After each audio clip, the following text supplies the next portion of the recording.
6 mart 2025-ci il tarixdə Suraxanı rayonu Heydər Əliyev mərkəzində Yeni Azərbaycan Partiyasının Suraxanı rayon təşkilatının və sosial məsələlərin həllinə dəstək ictimai birliyinin birgə təqdim etdiyi Konstitusiya və Suverenlik ili çərçivəsində 8 mart Beynəlxalq Qadınlar Gününə həsr olunmuş adlı tədbir keçirilib. Tədbirdə Suraxanı rayon icra hakimiyyətinin başçısı Adil Əliyev, Yeni Azərbaycan Partiyasının Suraxanı rayon təşkilatının sədri Vüqar Seyidov, Milli Məclisin deputatları Sevinç Fətəliyeva, Qaya Məmmədov, Vüqar İskəndərov, Samir Vəliyev, sosial məsələlərin həllinə dəstək ictimai birliyinin sədri Nərmin Daşdəmirbəyli, Azərbaycan Respublikasının Gənclər Fondunun direktor müavini Yusif Vəliyev, Azərbaycan Respublikasının Uşaq Fondunun sədr müavini Tamerlan Hüseynov, Sosial Xidmətlər Agentliyinin Bakı regional filialının müdürü Ragif Zamanov, digər rəsmi şəxslər, şəhid ailə üzvləri, Suraxanı rayonunun idarə təşkilat müəssisələrində fəaliyyət göstərən xanımlar, Yeni Azərbaycan Partiyası Suraxanı rayon təşkilatının fəal üzvləri, rayon ictimaiyyətinin nümayəndələri iştirak etmişlər.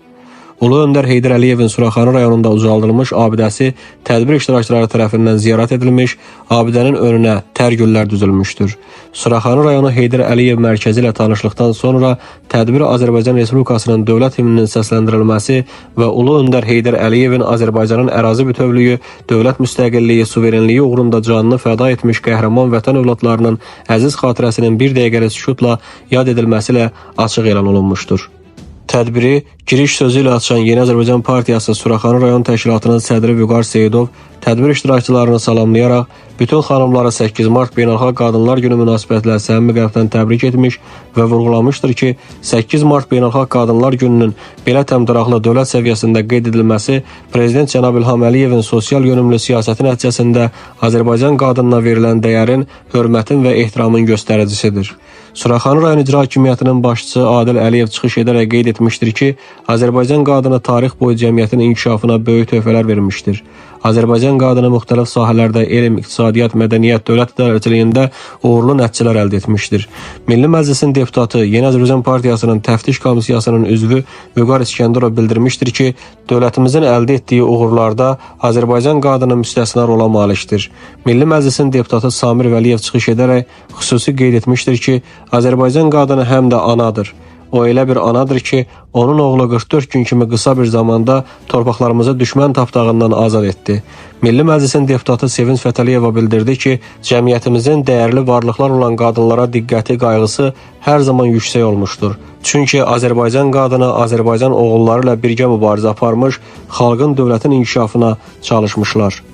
İkinci Qarabağ müharibəsi şəhidi Cavid Cabbarzadənin anası Almaz Cabbarova çıxışında üzünü özü kimi şəhid oğullar yetişdirən qəhrəman analara tutub dedi ki, bugün tədbirimizdə gücündən güc aldığımız şəhid analarımız və xanımlarımız var. Əslində hər kəs şəhid analarının nurunun işığına yığılıb. Almaz Cabbarova qeyd etdi ki, şəhid analarının möhkəmliyi, fədakarlığı, dözümü dövlətimizə və xalqımıza güc verir. Daha sonra çıxış edən sosial məsələlərin həllinə dəstək ictimai birliyinin sədri Nərmin Daşdəmirbəyli bildirdi ki, fürsətdən istifadə edərək bir gənc Azərbaycan xanımına, qızına etimad göstərərək birgə tədbir təşkil etmək təklifini qəbul etdiyi üçün tədbirin əsas təşkilatçısı Yeni Azərbaycan Partiyası Suraxanı rayon təşkilatına, onun sədri Vüqar Seyidova öz dərin minnətdarlığını bildirdi. Güvən və etimad üçün təşəkkür etdi. Elə bu faktın özünün Azərbaycan qadınına, qızına, dövlətimizin və doğma partiyamızın münasibətini özündə ehtiva etdiyini vurğuladı. Yeni Azərbaycan Partiyası Suraxanı rayon təşkilatında səmərəli fəaliyyət göstərən bir qrup qadın partiya üzvü fəxri fərman və təşəkkürnamə ilə təltif olunmuşdur. Daha sonra tədbir tanınmış mədəniyyət və incəsənət xadimlərinin çıxışları ilə davam etmişdir.